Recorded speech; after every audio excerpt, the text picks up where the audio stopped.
Madhavam Kunjabiyadi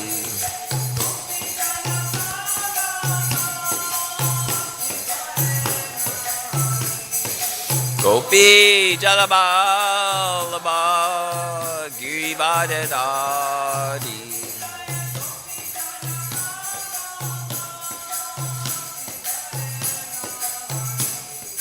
Gopi Jalaballabha Girivardhari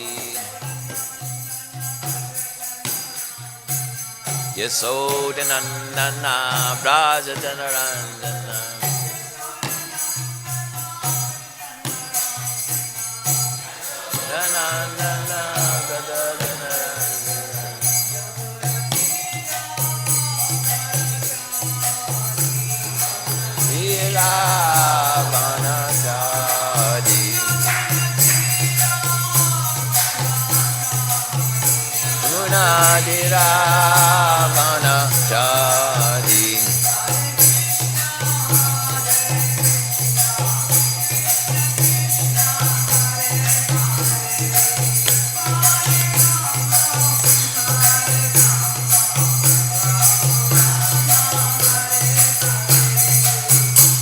Hare Krishna, Hare Krishna, Krishna Krishna, Hare Hare, Hare Rama, Hare Rama, Rama Rama, Hare Hare.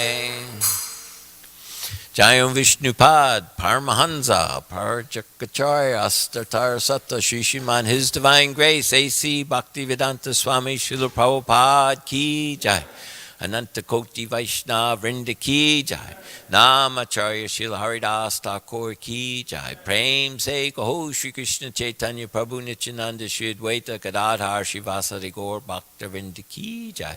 Shri Shri Radha Krishna Gopa Gopinath Shama Kunda Radha Kunda Giri Govardhan Ki Jai. Vrindavan Dham Ki Jai, Mayapur Dham Ki Jai, Ganga Mai Ki Jai, Jamuna Mai Ki Jai, Srimati Tulsi Devi Ki Jai, Bhakti Devi Ki Jai, Samaveda Bhakta Vrinda Ki Jai. All glories to the assembled devotees, all glories assembled devotees. All glories to the assembled devotees. All glories to Shri Shri Guru and Shri Gauranga. Hari Hari Bo. Yeah. Om Namo Bhagavate Vasudevaya.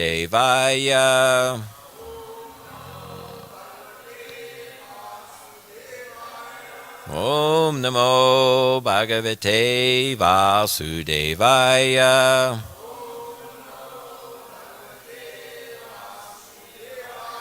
Om Namo Bhagavate Vasudevaya.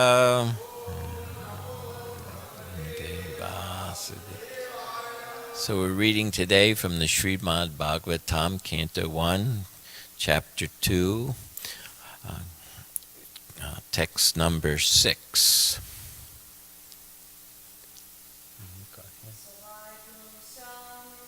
Savai Pumsam Parodharmo Yito Bhaktir Ahoksaje Ahoituki Apartiyata Yayatma Suprasiyati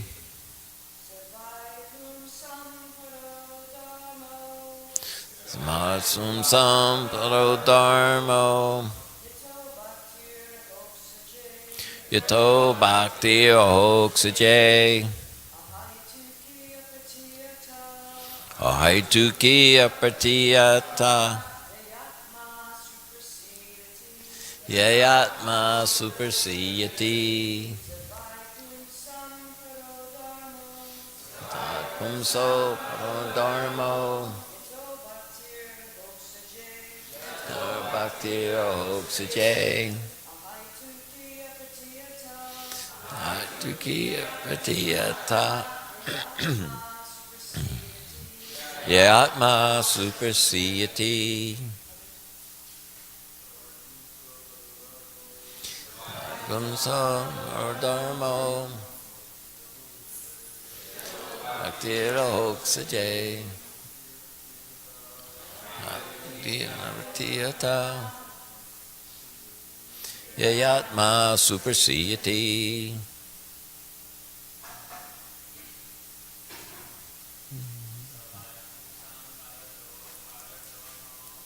Matum so parodharmo Dear Hoksajay.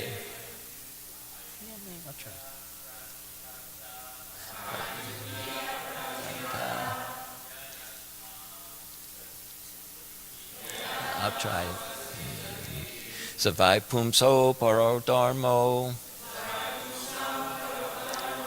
Yatat bhaktir hoksajay. No bhaktir. Ahoy tuki apratiyata Yayatma supersiyati.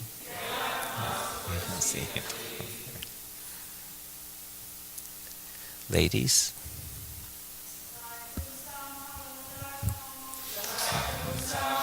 Dharmo. Bhaktira hoksajay.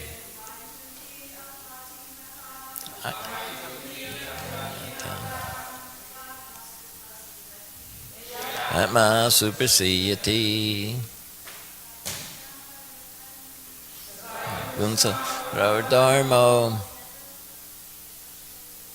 Bhaktira hoksajay. Haitakiya Vratiyata Yayatma supersiyati.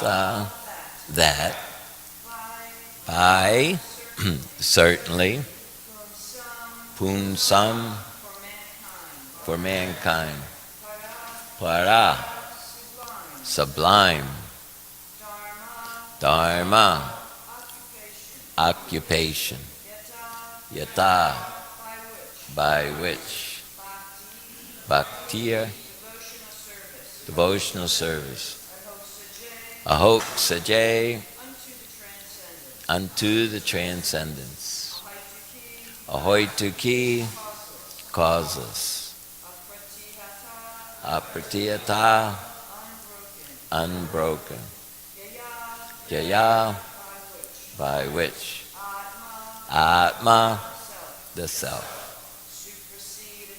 supersiyati completely satisfied. Thank you, Brent.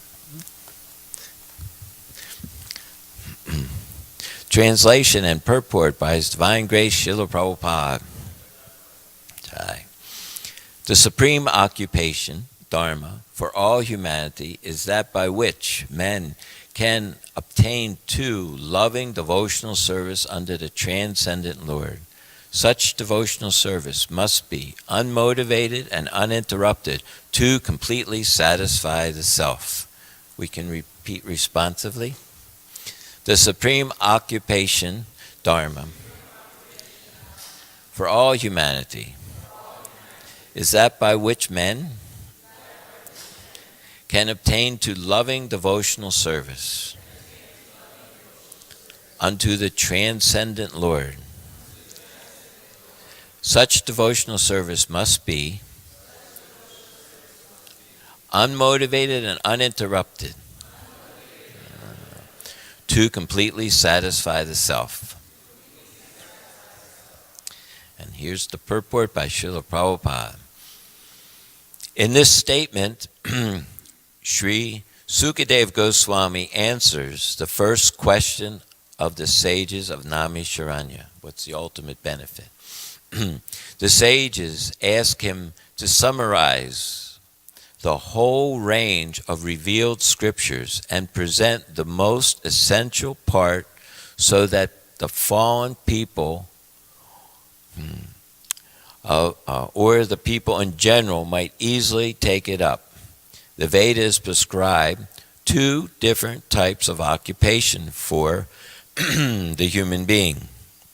One is called pravritti marga, or the path of sense enjoyment, and the other is called nirvritti marg, or the path of renunciation. The path of enjoyment is inferior, and the path of sacrifice for the supreme cause is superior. The material existence of the living being is a diseased condition of actual life. Actual life is spiritual existence, or Brahma Bhuta existence, where life is eternal, blissful, and full of knowledge. Material existence is temporary, illusory, and full of miseries. There is no happiness at all. There is just futile attempt to get rid of miseries, and temporary cessation of miseries is falsely called happiness. Therefore, the path of progressive material enjoyment, which is temporary, miserable, and illusory, is inferior. But devotional service to the Supreme Lord, which leads to eternal, blissful, and all-cognizant life, is called the superior quality of occupation. This is sometimes polluted when mixed with inferior quality. For example, adoption of devotional service for material gain is certainly an obstruction to the progressive path of renunciation. Renunciation, or abnegation for the ultimate good, is certainly a better occupation than enjoyment in diseased condition of life. Such enjoyment only aggravates the symptoms of disease and increase its duration. Therefore, devotional service to the Lord must be pure in quality. Example, without the least desire for material enjoyment, one should therefore accept the superior quality of occupation in the form of devotional service of the Lord without any tinge of unnecessary desire, fruitive action, and philosophical speculation. This alone can lead one to perpetual solace in his service.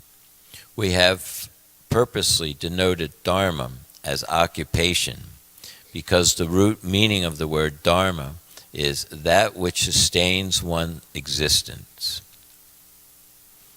A living being's substance of existence is to coordinate his activities with his eternal relation with the Supreme Lord Krishna. Krishna is the central pivot of living beings, and he is all attractive living entity or eternal form amongst all other living beings or eternal forms.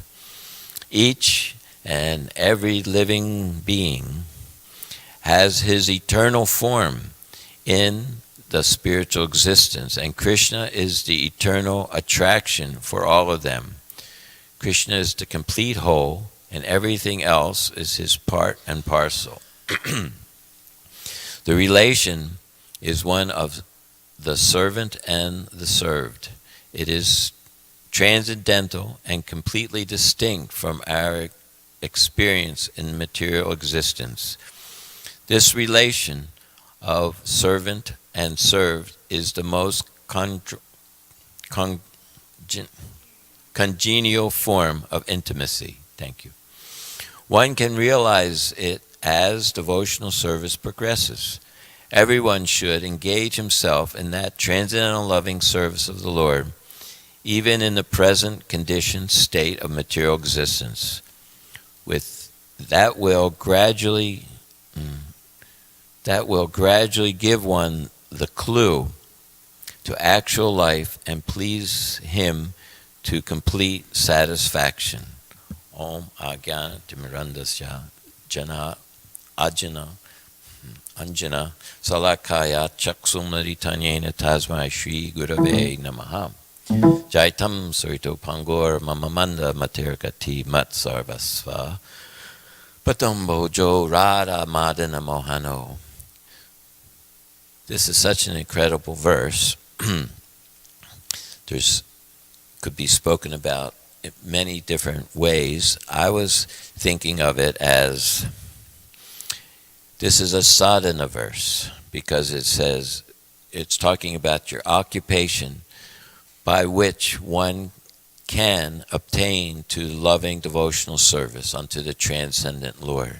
So this is quite similar to the nutshell verse in the Bhagavatam, etavadeva jignatvam, that it's talking about what you do in this lifetime that will produce prema bhakti. That's what it's about. Here it's called loving devotional service. We're talking about the prema bhakti, that this is the goal of life. So this is being summarized. And we should think for a minute, how is this verse useful for me today? The immediacy of, we're hearing this verse today from the Srimad Bhagavatam. We've come here as part of our sadhana, and now it's focusing it once again for us to think about not being many-branched, but being focused on what is the goal. And this is telling us what the goal is, and also, in a very simple way, we could think also that this Krishna explains in the Bhagavad Gita, there's two different natures, an inferior nature and a superior nature. And the living entity, he belongs to the superior nature.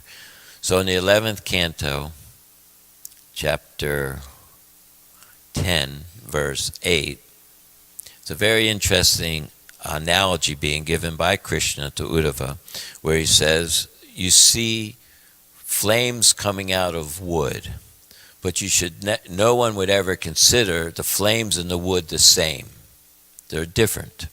So the same way, there's consciousness coming out of the living entity. The living entity is compared to earth, water, fire. It's made of these same elements that the wood is made of. So we should never consider the living entity and consciousness the same, just like you would never consider fire and wood the same. So we're understanding that we're the consciousness in this body, and that Krishna has different potencies. And these potencies are potent to produce an effect. So presently we're finding out that we're in a conditioned state of existence where we've come to identify with the dirt, water, fire, air, ether, mind, intelligence, and the false ego. Actually, the false ego is the first element, and all the rest are expansions of that element. So today, because we've accepted this idea that we're eternal, consciousness is eternal, went over very nicely in the Bhagavad Gita, the 2nd chapter, can't cut it, doesn't wither by the wind, can't be moistened. We understand that that's who we are. So as soon as one accepts that, that's self-realization. And there's a continuation in self-realization as one progresses in his sadhana of hearing from the authorities, Srimad Bhagavatam, Bhagavad Gita, by the mercy of Srila Prabhupada. And our consciousness is developing, our self-realization is developing, just like it says in chapter 15, verse 11, it says, the endeavoring transcendentalist who's situated in self-realization. So that means you're situated in self-realization even while you're endeavoring in self-realization. So we're understanding these points. We're the consciousness, and there's different influences upon our consciousness that's causing reaction. So here, when it mentions unmotivated and uninterrupted, these words are very significant because it's pointing out, as Prabhupada mentioned in purport, the Brahma-Bhuta stage. So in the Brahma-Bhuta stage, unmotivated, it says, Brahma-Bhuta prasanatma na sochati na kanchati sama sarveshu bhuteshu mad bhaktim labate param. So it's talking about gaining labate param, to the transcendence, by this process of sadhana that we're following. And just like it mentions na sochati na kanchati, that has to do with the material nature. Someone asked me one time, how do you feel? You know how people say that. And I'm a combination of a wise guy and trying to remember Krishna consciousness. So I said, well, how do I feel? I'm Satchidananda, but I got a touch of the material energy. And you know how that'll make you feel, like you could die. So it was kind of, it had many different elements. It had the element that we are Satchidananda, but we have a touch of this material energy. So the whole purpose of the sadhana, the whole purpose of knowledge, the whole purpose of this material world is so you can see what is material energy and what is the spiritual energy and what is your choice to pick. This is our sambandha. That's where we're understanding our relationship with Krishna. And here it's talking about also not only your sambandha, what your relationship is, but what do you do? What is your sadhana, your abhideya, that's going to produce this prayojana, this love of God. That's the goal of what we're doing, is reawakening Nityasiddha Krishna Prema. It's situated within us, but it's covered presently. And an interesting thing to note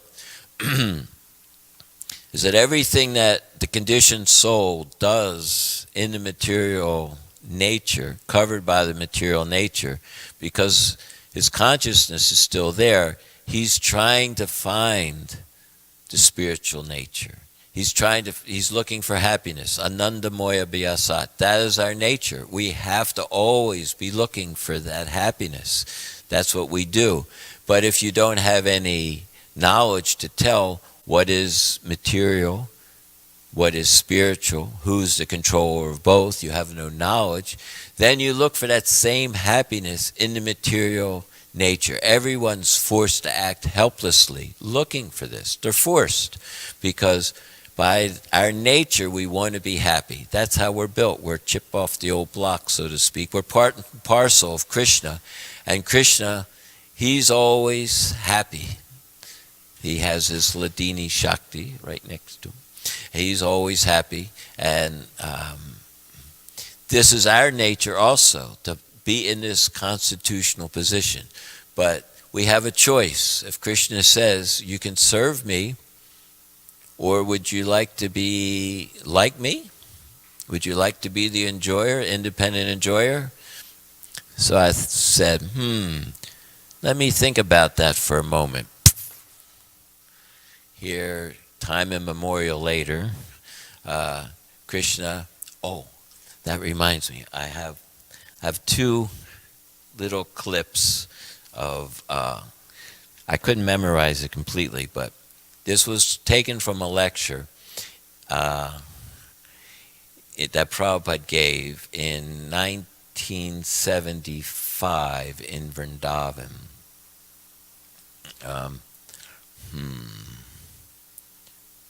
And I wanted to read that to us because my wife Vrindavan, she's always very fond of saying this statement by Prabhupada. Prabhupada said that Krishna, what's he say? Krishna wants you. Could you say it one time? You say it so nicely. Nice and loud so everybody can hear you.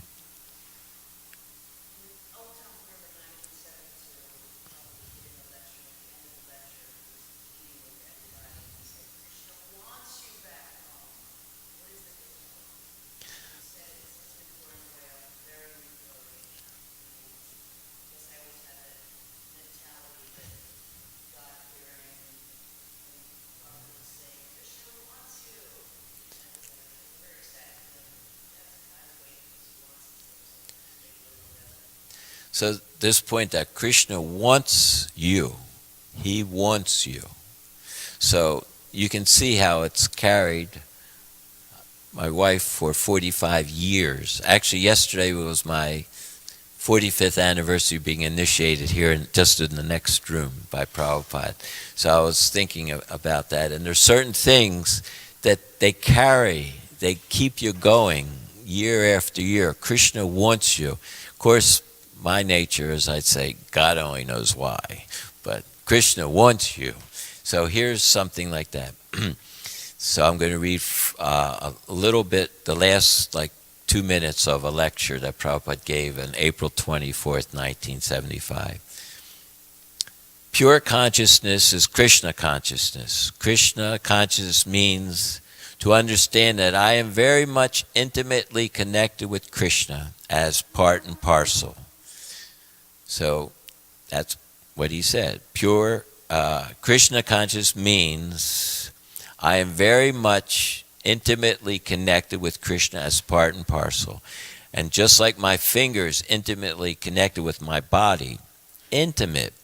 If there's little pain in the finger, I become so much disturbed because I've got intimate connection with his finger. Similarly, we have got intimate connection with Krishna and we are fallen. Therefore, Krishna feels little pain. This was shocking when I read that. Therefore, Krishna feels little pain, and therefore he comes down, where is 4:8, where Krishna comes, Yuge, comes again and again. Krishna is feeling pain. So you become Krishna conscious, and Krishna will feel pleasure. That is this Krishna consciousness movement. Thank you very much. And that was Prabhupada. So Krishna wants us back home. He knows we're suffering. He feels that as pain. Just like in this world, there's a reflection of that. Actually, everything is a reflection in this world. And the reflection is sometimes, more times than not, there's also children.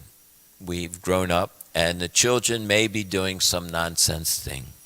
And the parent is always feeling some difficulty from that. Are they eating right? How are they going to, some difficult situation. So that Krishna wants us back home. And here, he's coming in the form of Srimad Bhagavatam, giving us sadhana, how to get out of the touch of this material energy. Anytime this material energy is touching us, because of our contamination with it, we're suffering. Krishna also feels that because of his intimate connection with us, just like when your children are suffering, you also feel something. So we're doing this. And then here's a nice example.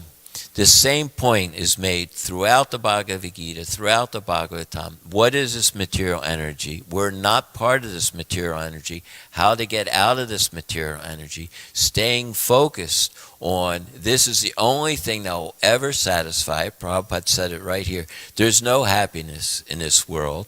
What we take as happiness is just the momentary relief of the distress. Because just like if you're very hungry, and you're passing a restaurant and you're looking at the window glass, you can see it, but you can't touch it. You can't ashnute. You can't actually eat what you're seeing. So, of course, ashnute is a Sanskrit word, and it also means enjoying, eating.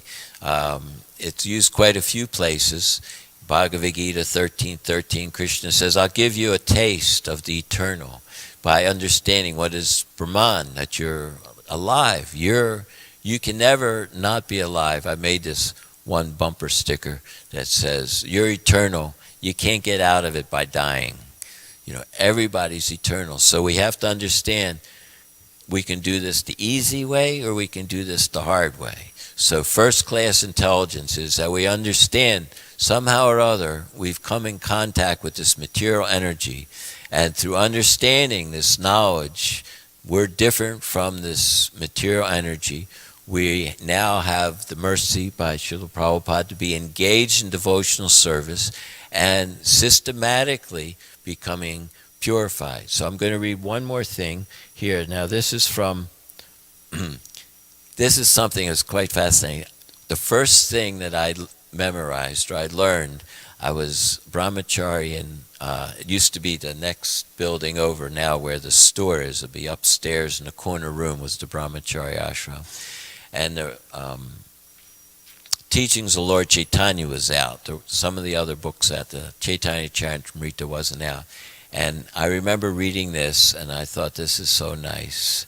Okay, so we understand that as soon as we're finished with this material energy, as it mentions here, unmotivated and uninterrupted to completely satisfied itself, that means you're out of the material energy. Just like 13.5, it says all the Vedas, it's all explained in reference to cause and effect. But this does not have a cause. This is natural. This is our natural condition of love between the living entity. The cause generally means motivation. So there's no motivation. And then when it says uninterrupted, that's another verse that just popped in mind, 426.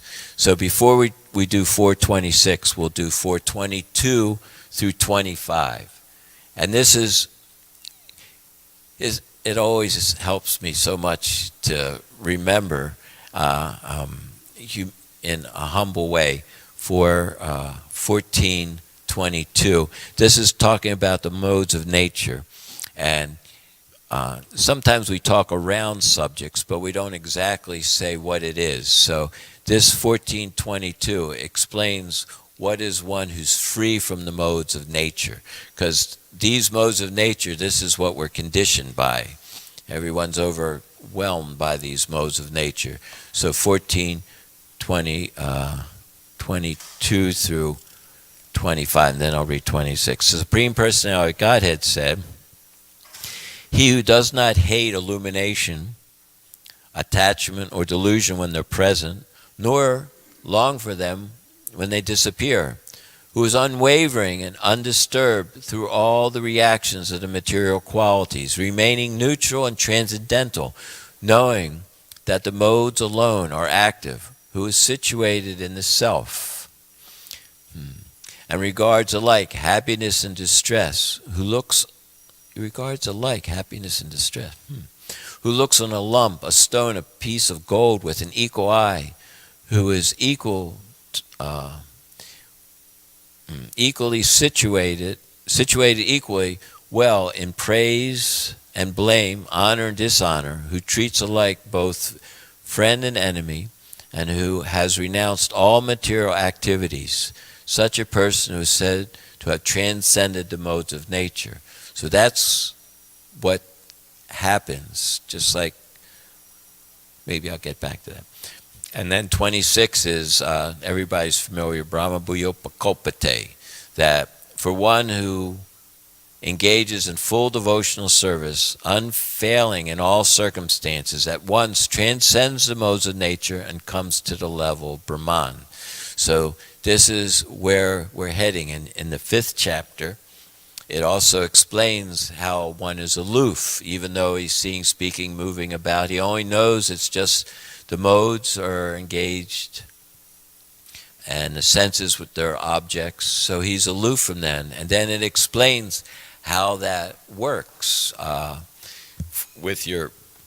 it's happening right now. We do that by accepting those things favorable and rejecting those things unfavorable. We're dissolving or digesting our material existence by this surrender. So I wanted to get back to just read this one thing because it was so nice. What Krishna wants from us is, Krishna's, one of his names is a Rasaraj. We're meant, just like in this world, people have children thinking that it's going to bring them happiness. Krishna, we're parts and parcels of Krishna, and our constitutional position is providing happiness for Krishna. When we're happy, when Krishna's happy, we're happy. So we're learning how to always be happy. Just like sometimes I look over Lord Jagannath, he always has such a nice smile, and his eyes are so wide open.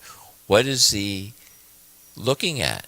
He's looking at the quality of the loving exchanges between the living entities, or Shakti, and him that are being exchanged. This is our nature. This is what will make us happy. So, I'm going to read this one verse. All right. So this is kind of picking up at 719. It says, such a person can understand that Krishna is present in everything and distributed all over the cosmic manifestation. Generally, devotees, we understand that Isha Vaisha, everything is Krishna's.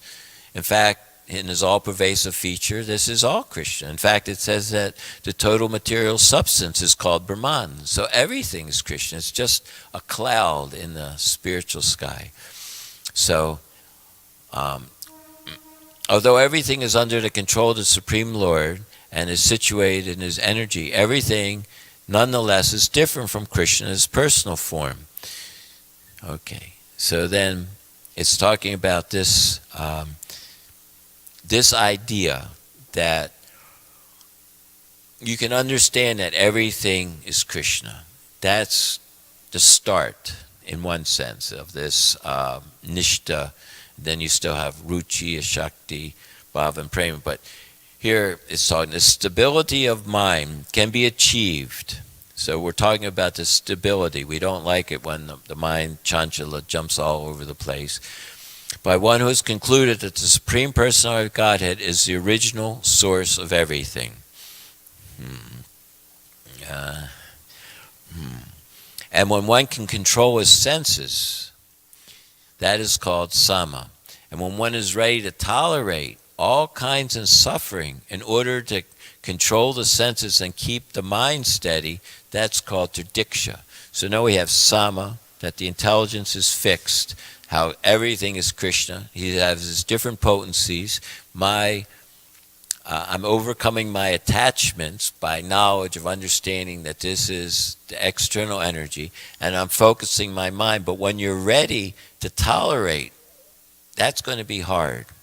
So it says you have to be, psyched up. You have to be enthusiastic to be able to tolerate what's going to be our learning experiences. In this world, many people think that there's difficulties, but for devotee, it's not difficulties. There's a nice purport on that on 1919 if someone wants to look it up, but it says that the difficulties for devotee are a type of bhava to be exchanged between the Lord and the living entity in his purification. So just like we know right in the very beginning of the Bhagavad Gita, it says, Marta Sparsa Kunta, one has to learn how to tolerate it. That's not just holding it back. It means you're learning how to see Krishna in all his different features in that.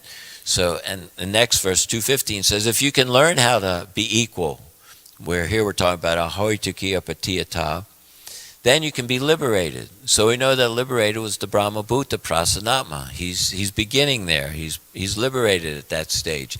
So how is it that he does that? That's the 10:14:8 verse, tatenu kampam.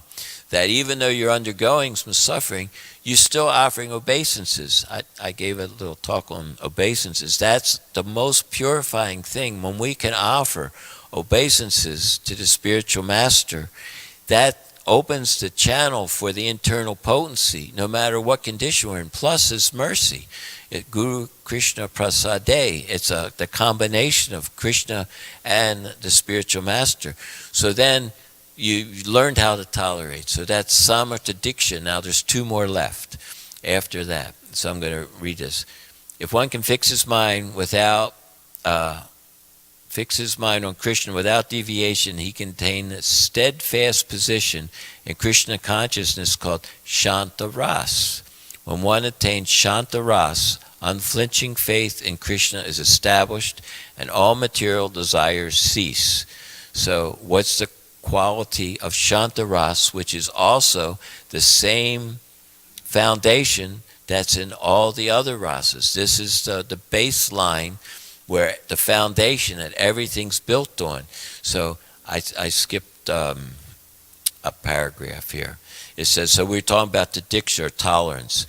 So he's ready to tolerate. Doesn't say he's tolerating, he says he's ready to tolerate. And when he actually controls the tongue, the urges of the tongue and the gentle, then it's called driti. Driti means determined. He's got the determination now. So one he understands, but it's still hard to maintain. Now he's understanding what I have to do it. Now he's doing what has to be done in order to maintain it. And then the last is called Dhira, undisturbed. So here we're talking about uninterrupted and unmotivated. So that means there isn't anything that can break his concentration on Krishna as his eternal servant. So even though the reactions to the modes are taking place within his body, the karma is manifesting, he, by his knowledge and surrender and service, he's turning every situation into a situation to make advancement. That's the mode of goodness. All the gates are illuminated with knowledge. It's just like it gives one the perspective. Prabhupada translates the word intelligence is the power to understand things or analyze things in the proper perspective. Purport to 10, 4, and 5. So this is basically how this sadhana, this prema sadhana that we're following. Sadhana means that which is going to deliver you to prema. That's just like in that etavad eva jignatvam. It says that it has to be searched out. That's our sadhana. Everything we're doing is searching out how to connect this up to developing prema bhakti. And then you're successful. It's just a question of time. So I'll read the verse again, and then we can have any questions or comments or take breakfast. The supreme occupation, dharma, for all humanity, so it's talking about the sadhana, is that by which men can obtain to loving devotional service unto the transcendent Lord. Transcendent specifically there because we're out of the modes. That's the first thing. Understanding these modes, getting out of these modes. Don't be touched by them anymore. Such devotional service must be unmotivated and uninterrupted to completely satisfy the self. The self cannot be satisfied otherwise. That's just, it's got that little glass there. You can't touch anything. So please, if there's a comment or question or correction or criticism, anything? All right. Going once, going twice. Thank you. All glories to Prabhupada. Hare Krishna. Jai. Hare Krishna. All right. Hare Krishna.